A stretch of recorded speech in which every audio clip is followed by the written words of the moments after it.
आजाद Hindustan live, सच के साथ। सुंदरधाम आश्रम में 7 दिवसीय विष्णु महायज्ञ की पूर्णाहुति अनेक संत महात्माओं की मौजूदगी में पूजन अर्चन के साथ की गई। बड़वाहा मां गंगा के अवतरण दिवस गंगा दशमी पर रविवार को नर्मदा तट पर हजारों धर्मालुओं की भीड़ नजर आई। श्रद्धालुओं ने नर्मदा जी में स्नान ध्यान के साथ विशेष पूजन अर्चन किया।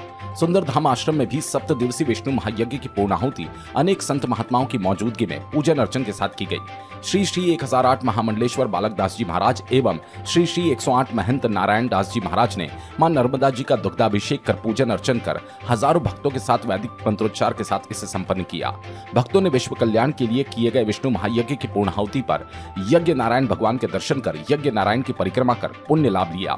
आश्रम में चल रही राम कथा के अंतिम दिवस आज व्यासपीठ पर विराजित पंडित श्याम जी बनावत ने प्रारंभ में मां गंगा के अवतरण की कथा श्रवण कराई। उन्होंने कहा कि भगीरथ जी ने अपने पूर्वजों का उद्धार करने के लिए मां गंगा की कठोर तपस्या की, जिसके प्रतिफल के रूप में मां गंगा ने इस धरा पर अवतरण लिया। उन्होंने कहा कि गीता कहती है कि संदेह और संशय हमेशा विनाश का कारण बनते हैं, इसलिए जब भी संदेह या संशय हो तो किसी समर्थ के चरणों में चले जाओ। जब अर्जुन के सामने संशय की स्थिति बनी तो वे भगवान कृष्ण के चरणों में समर्पित हो गए। वहीं से गीता जी का जन्म हो गया।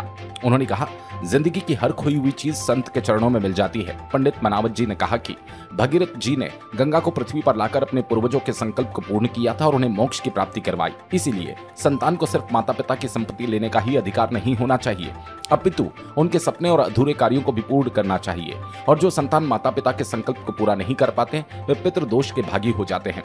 उन्होंने कहा, भगीरथ ने राजा बनकर नहीं राज ऋषि बनकर गंगा जी की तपस्या की थी।